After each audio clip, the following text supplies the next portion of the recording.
Oh, it did get Take closer. one of one. Let's do this. Sorry, I finally tracked them down. Busy times. It's been a little while since you heard from us. Happy to be here. Happy to have Very you here. busy. Oh god.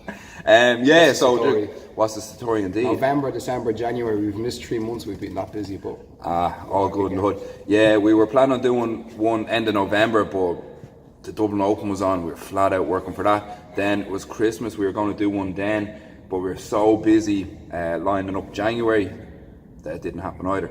So anyway, we just run down through a few things real quick. Busy, yeah, like we were saying, busy times, and thanks everyone that came together to make it happen. Like, we started off back there, I suppose, the Dublin International Open. Yeah, beforehand it was looking like it might not have been as successful as previous years, and then it actually ended up being bigger than last year, which was mad. Like, so I know we put up a huge amount of prizes. We put up, I think it was 60 something kimonos were up for grabs for prizes, cash money for the absolutes, and the rash guards from Nogi. yeah, Those rash guards are nice. Really about nice another colour. 30 odd rash guards as well, or whatever it was. Yeah. So like Satori giving back. yeah, a huge amount of stuff there. So thanks to everyone that partook, supported it, and hopefully you got something out of the event as well. Well, obviously if you got a few matches, you got something out of it.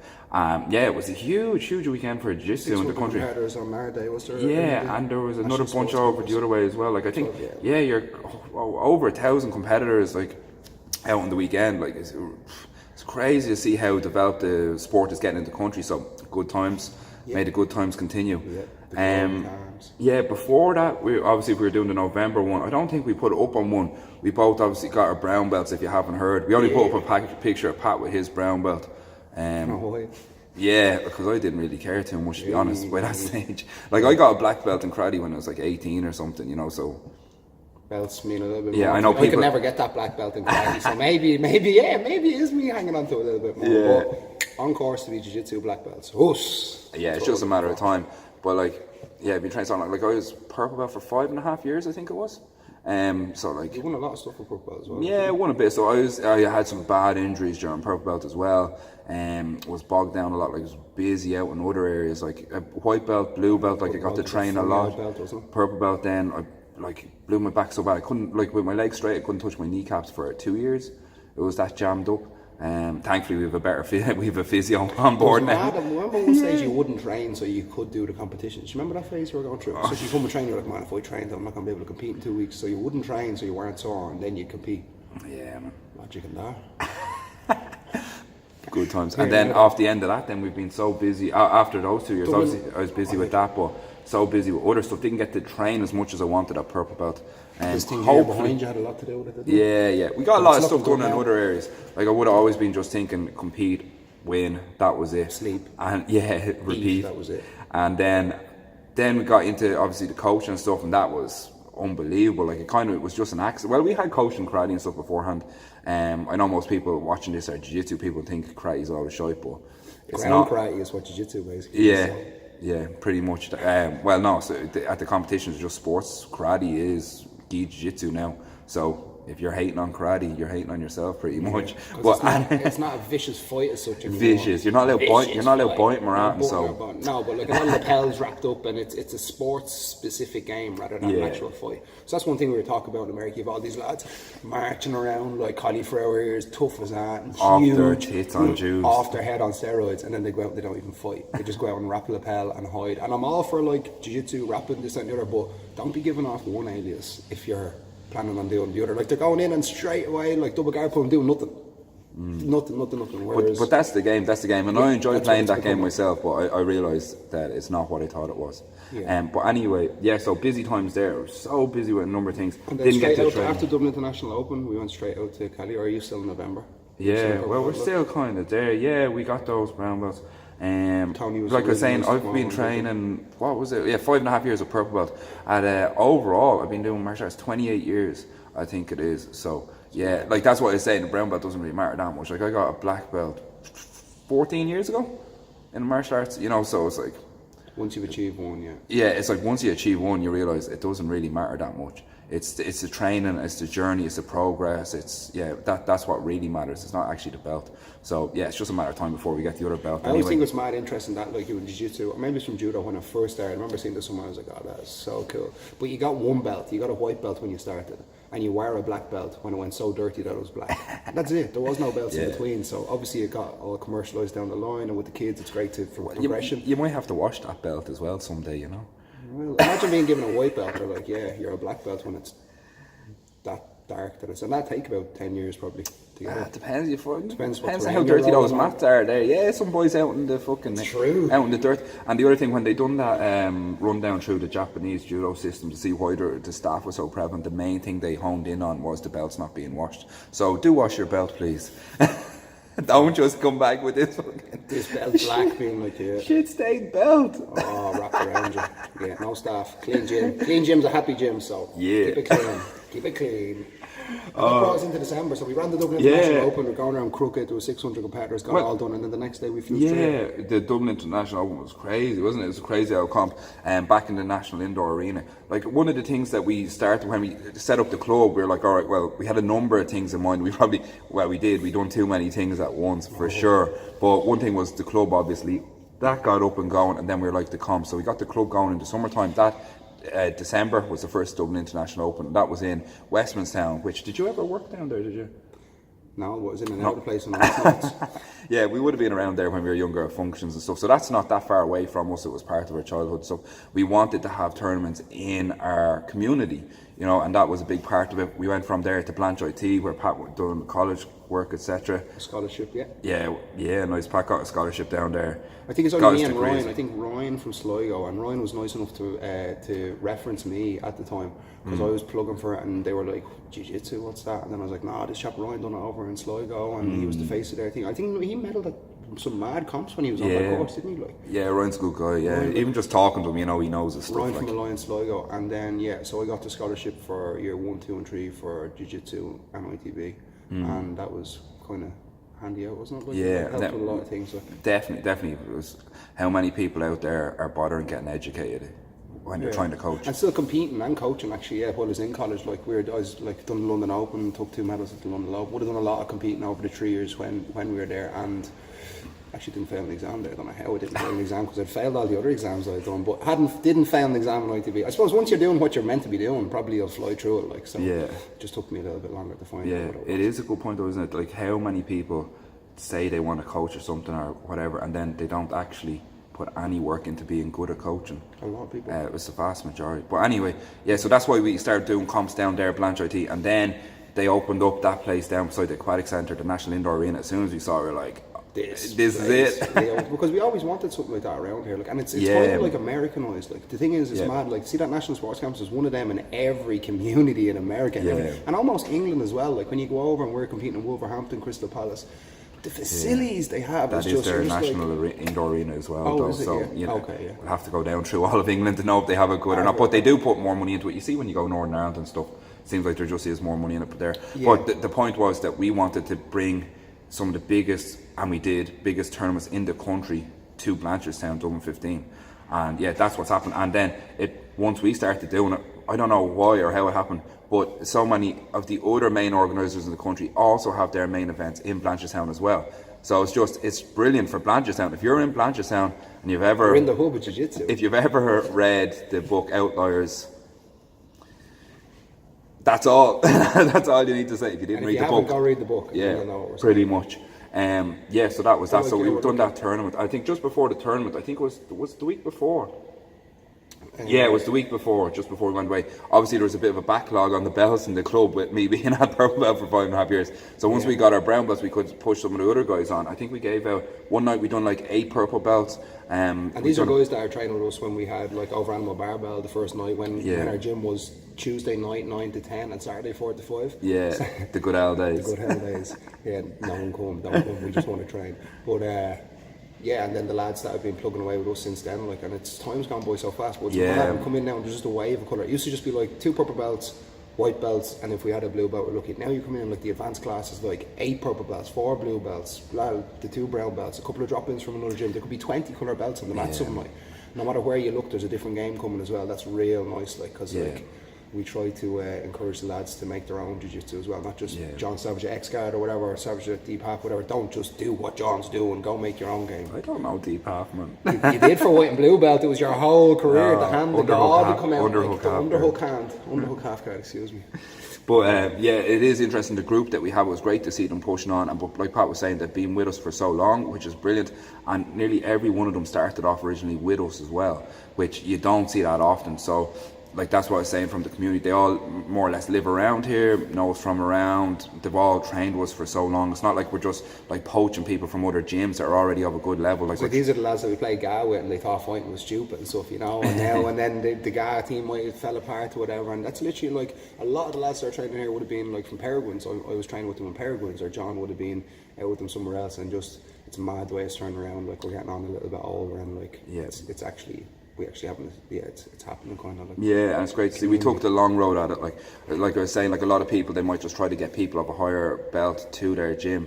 Yeah. But we've just done the legwork, on it pretty much. There will be a certain amount of people that come here in time from other gyms as well, I'm sure. But and it's like, welcome. Yeah, everyone is welcome to train until you break the rules so severely. And we've only ever had to ban like 2 people, something like that. Well, we started doing a 2-way trial because that's the thing. We at the early days it was like, oh well, especially when we were doing the 30-day free trial and stuff, we'd be giving people so much for 30 days, so much, like, and even free more than 30 days. Well. Free gi, 30 days training, every bit of information you have. What happens if like not everyone's sound? Like, yeah, want to hope, unfortunately not. That chap's an absolute wanker, an absolute prick, or like he's just a mean person, or he's using jiu-jitsu as an outlet because he has something else real bad going on in his life. Yeah. Don't come near our club. Yeah. Well, it wasn't even that bad. Like we can let people in and see how they evolve themselves and how they improve themselves.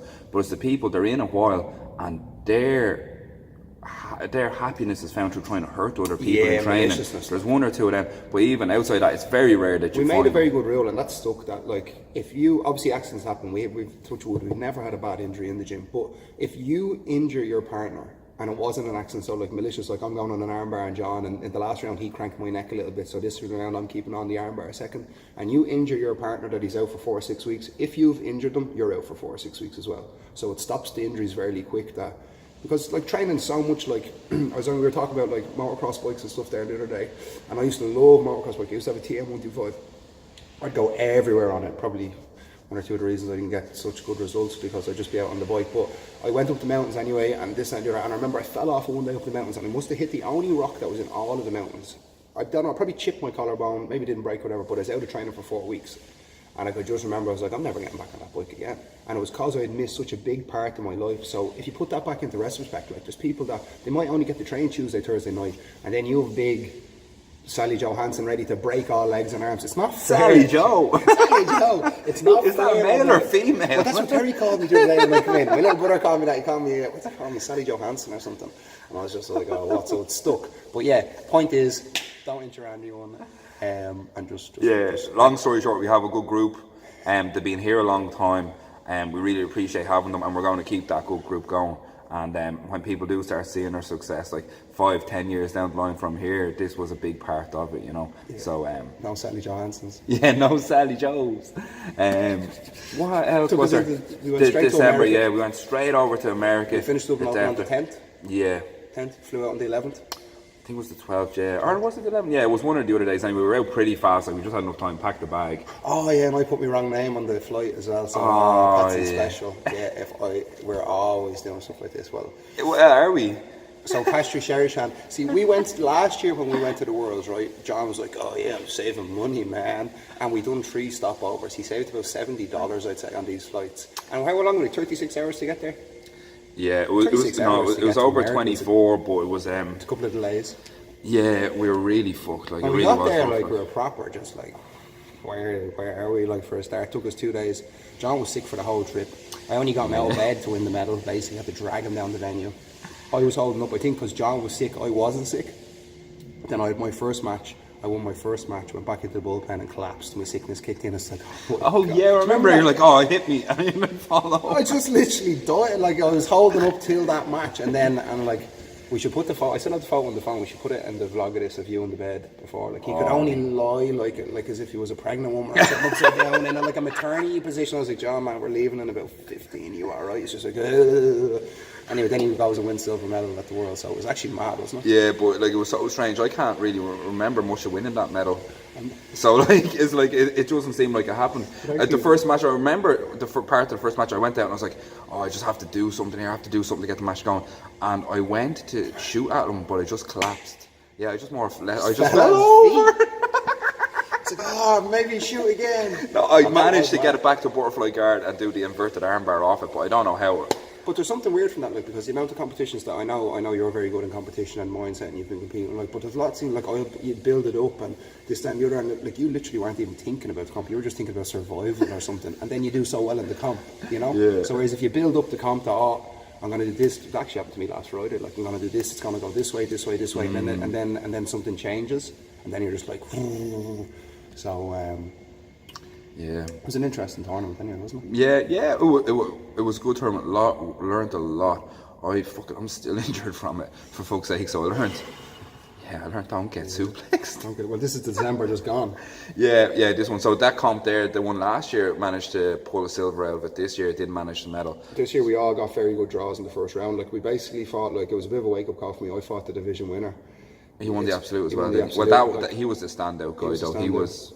The stuff he was doing, you shouldn't actually be able to do, I don't think. Yeah, and then it'll put a little bit into perspective about like straight away, like I came back and straight on strength conditioning because like I think I'm strong sometimes 82, and then these boys are just like you're bouncing off them, like you're just like bing, bing, you're like go again, bing. So like I don't think that strength conditioning will help, bro. Sorry. Yeah, I know, but like we have to do something. Yeah. So we're noticing that it's like, well, in my person was noticing sometimes that Jiu-Jitsu might have been a little bit, when we were going to America and going to Europeans and stuff like, and going to like John be going to Abu Dhabi, sometimes you'd be like, oh, Ireland, we just seem like looking at like the infrastructure of sports, looking for taking from the college from like America, etc., and looking at like, oh, we might be a little bit behind as a country, you know, like the infrastructure, like we might be like 10 years behind Brazil or 15 years behind America because they've had such this and the other, and then we've been going like flat out like the last say 5, 6, 7 years, like trying the best we can anyway, and the gap seems either the exact same or it's got bigger. Yeah, so that's what was a bit weird for me. Goalposts are moving. Like you have this target in mind, but it's a moving target. It's hard to appreciate that other people also will improve. yeah, and other countries are getting behind. And I like you used to have like Brazilian lads that have very little education or very little money, but they'd be from the favelas and they'd be training since they're 4 and they're 22 now, so they've been training 18 years and they're a blue belt and they're flying. Now these guys have also moved to America. They're getting educated in America. They're getting strength and conditioning programs, etc., from America. So they're like young guys from the favelas that have made it to America and are now freak athletes with backing, and now they're going into jiu-jitsu. Whereas we're still here kicking playing and or you play a bit of rugby, play with our jiu-jitsu. You might do it on an off season. So infrastructurally as a country, sporting, way behind, but that doesn't mean we can't keep going and catch them. Yeah, we'll keep doing the best we can. It was interesting, like Pat was saying, that was my 9th Euros I was at. We came into the Euros in January. That was the 9th Europeans I've been at in the kimono.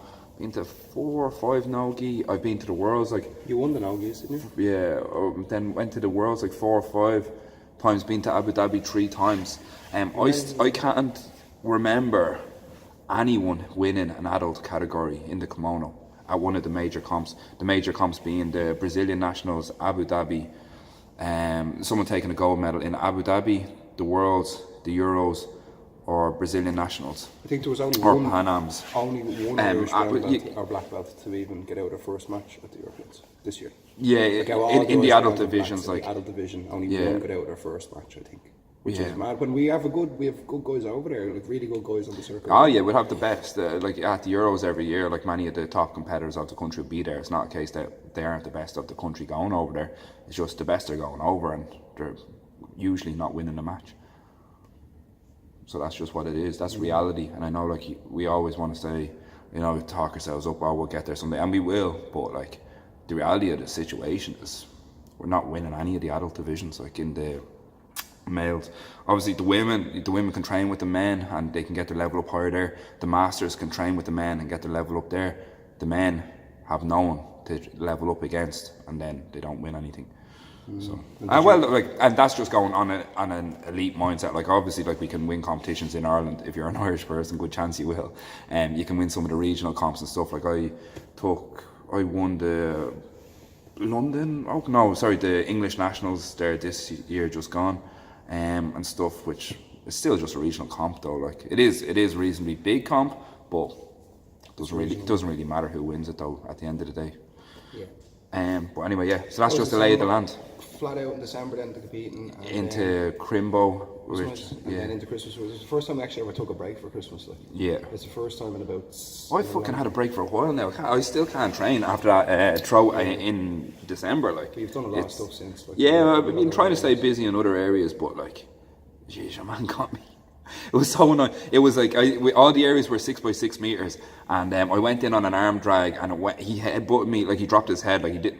Not that he didn't intentionally headbutt me, he probably did, but it wasn't like a nasty move around. He was defending with his head, and he joined the hands and went to step around the side of me, and I was like, oh shit. Started backing up, and I was like, how am I out of the area? They're all 6 by 6. Didn't they have us in an 8 by 8 area?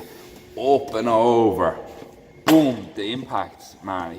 The impact was good. He dropped on me as I was coming down, and he had his hands clasped on my back, and just as he landed, boom, everything into it, burst me up. So way it goes. That's the way it goes. So I haven't got to train since. So we had a break over Christmas, and then since New Year's it's just been flat out again. Like we would have done something in January, but like the amount of people that have been down, like it's been proper, just been mental. Yeah, it's been mad. And it's a weird one because I never noticed it before in January. I know everyone says like, oh, Jim, everyone will be in January. We never noticed it. It was always just kind of people would come and go. Like it wouldn't be a noticeable jump in January.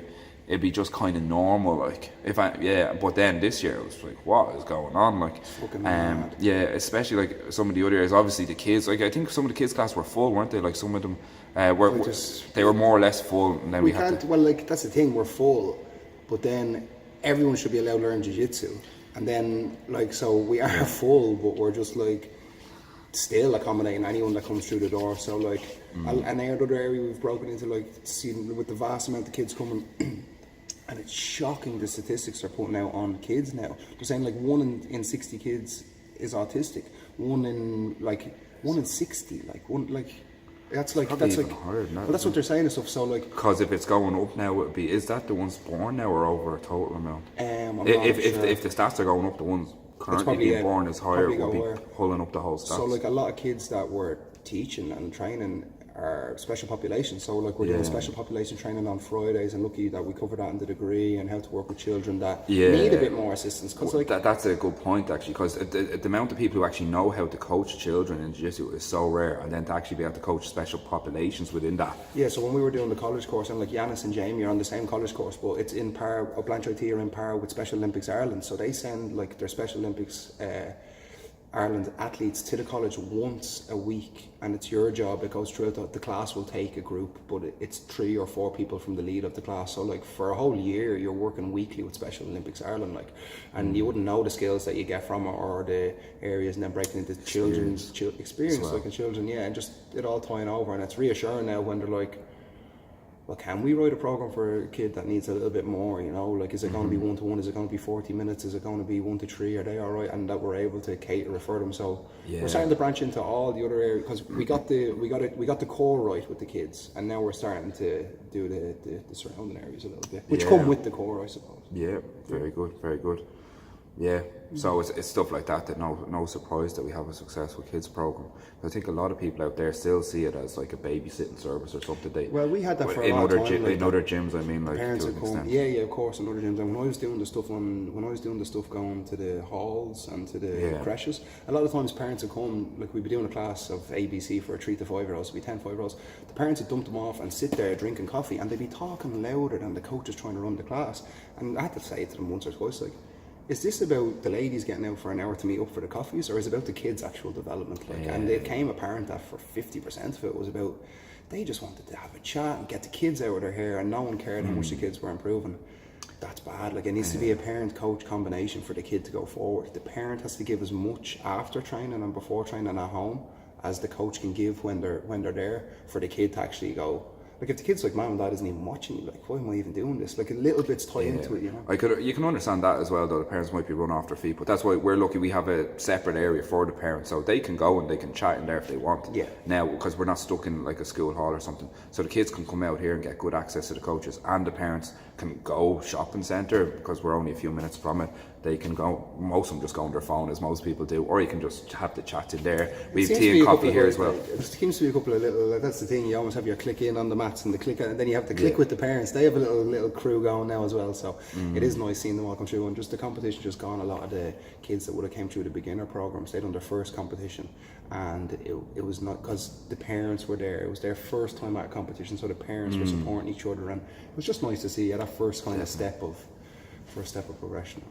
Yeah, what went down in January then? Oh, we were over January, the so Euros. we're over the Europeans, yeah, we've messed up the flights for that as well, and we went in, we got the nice apartments, we got an 8-person apartment for 3, Jonathan booked his apartment 3 times, but no, we went well. Max went in, credit to Max Fogarty's been coming up the last while, like, Mad Max we call him. He's not mad in any way, he's just a mad hard worker, but he's the type of lad that when we used to have to pull him down, because when we had the old gym, he'd come in, before training, he'd done 100 pull-ups. After training, he'd done 100 pull-ups. Remember, that's what he used to do. And just be like, why are you doing 100 pull-ups? He's like, that's what I do.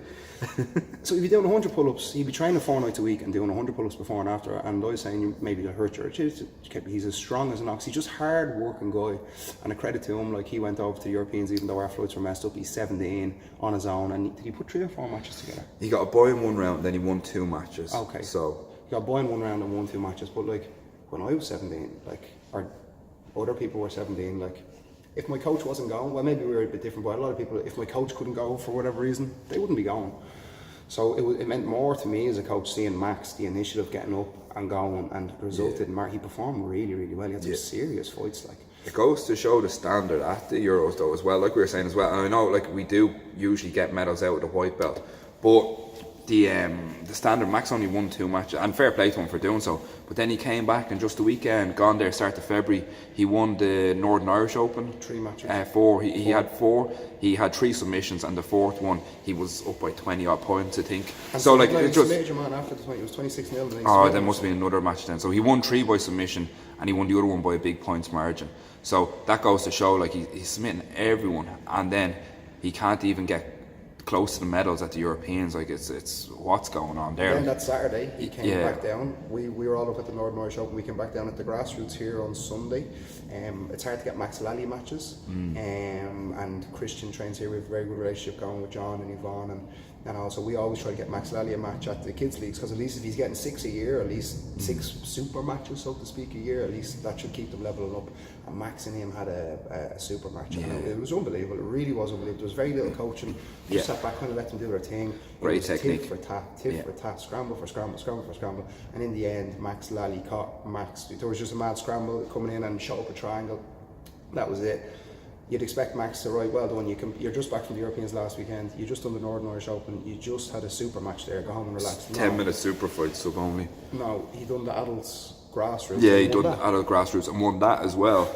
You know, and the other thing that I think is really important is the whole time he was on antibiotics. So like he had an excuse. Well, yeah, it wasn't even just about he could have took an excuse, but he wouldn't. You wouldn't expect it, the guys here. No, they just wouldn't stand for. People, I'm sick, but a lot of people at outside. 17, they might get their mum to ring up at 17, a few of them. Yeah, you tell her to fuck off. Send them up now. But no, I think the point is that your performance is obviously affected when you're on antibiotics. He won the Northern Irish Open. It sounds arrogant to say easily, but he won 3 of the matches by submission and won another one by a huge margin. By a big margin. That's just the level he's at. Had a great super fight, lost out. That was actually the one he lost, was his favourite match of the weekend. And then he won the grassroots adult tournament again. He's 17, and he can't get near getting anything at the Euros. 2 tournaments and a super fight and 7 matches over a weekend. And he was in more than 7 matches, and he was on antibiotics.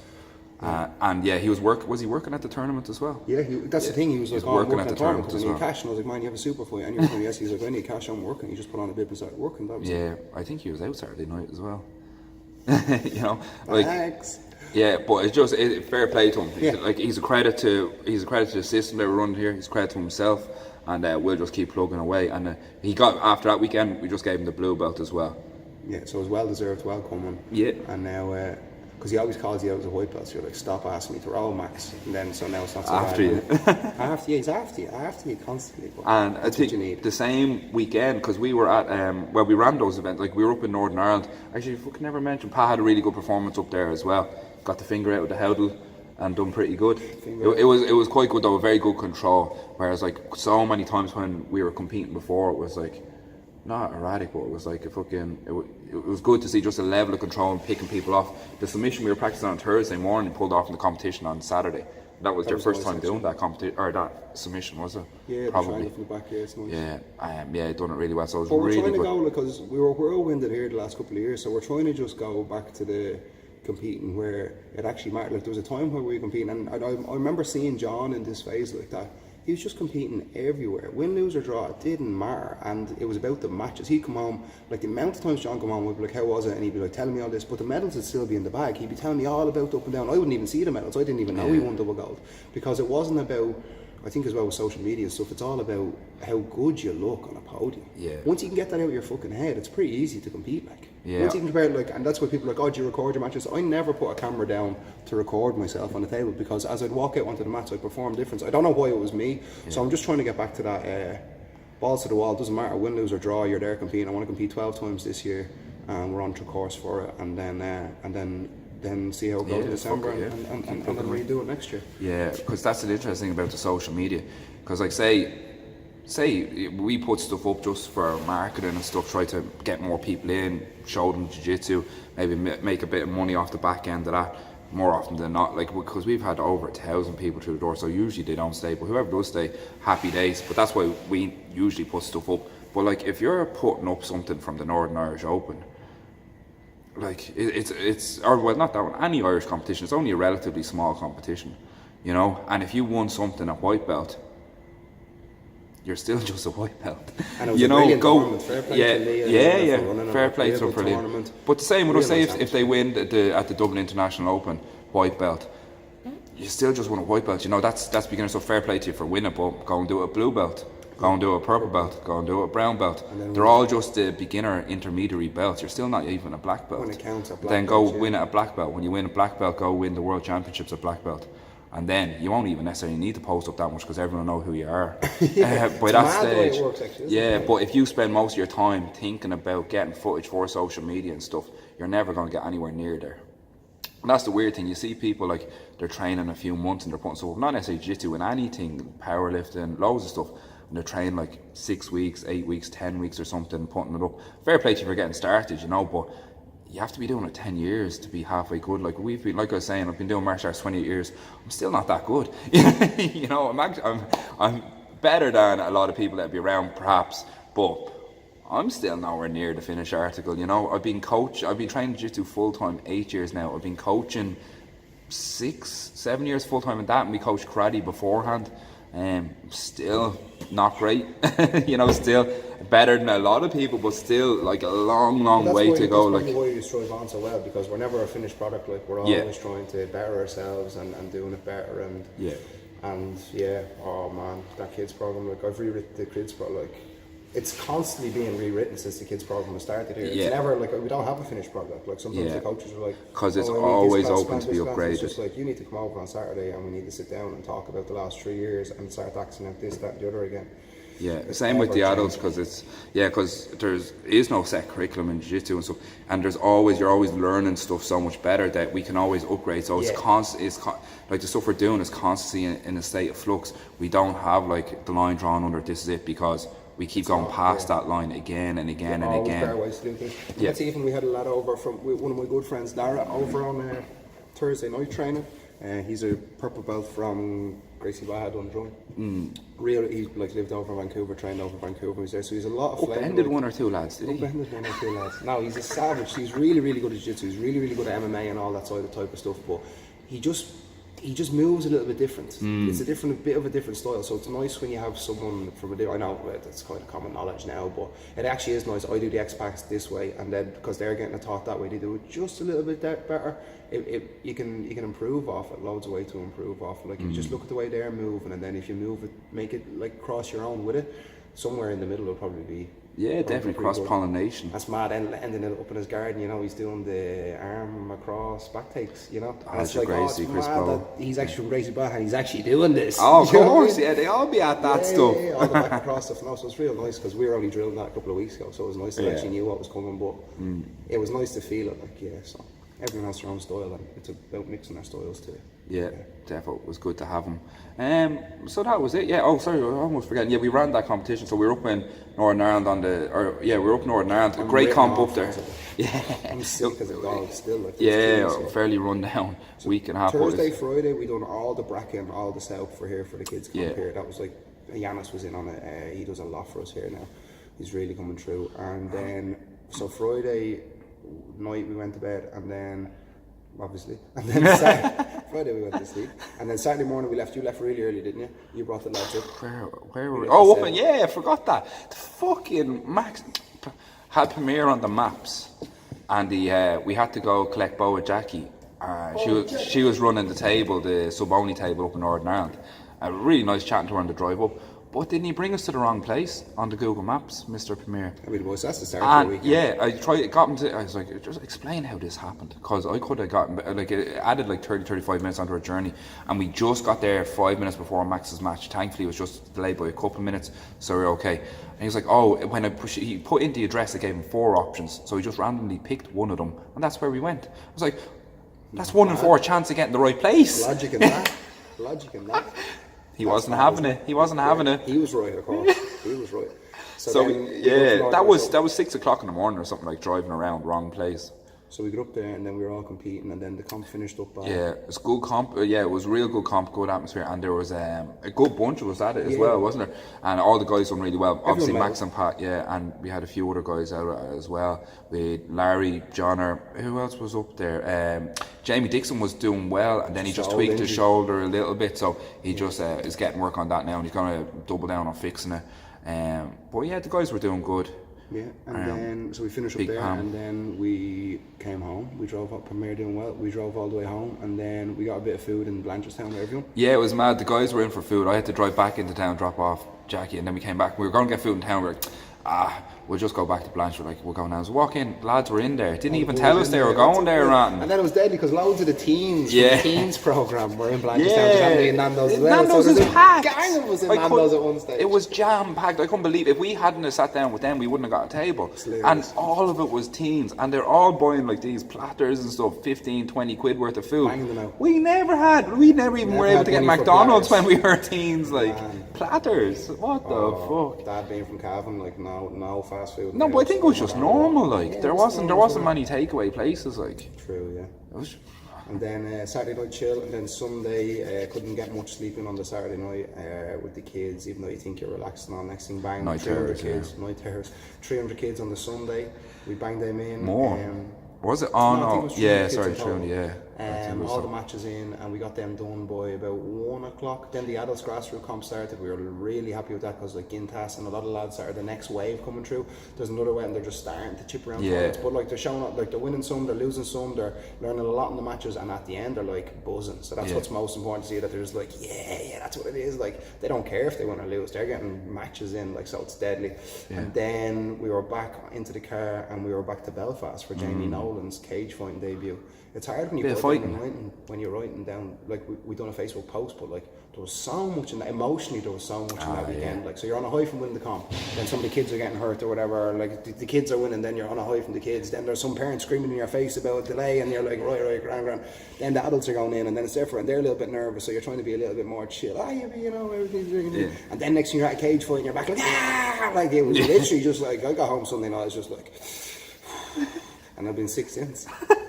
Swear I was chesting back. It was mad. Even just the amount of matches we cornered, like obviously the cage fight and you cornered that one, but there was the amount of children's matches. We had 60 kids, children competitors. Like there was 60 Satori kids competing.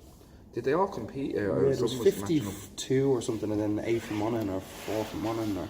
Yeah. By the time we got to it was probably about 50. I think 1 or 2 didn't show in the morning. Of course, when you have that much, you'll know when you have big kids classes, but there's always a couple of kids sick. It just goes into school, and it just, if there's not 2 in the group that's sick, it's the next 2 and 2. So if you have 60 kids in a comp morning, you might have 1 or 2 that had a rosy face in the morning. The mom said not today, or like, there's always, like with kids it's a little bit more hit and miss.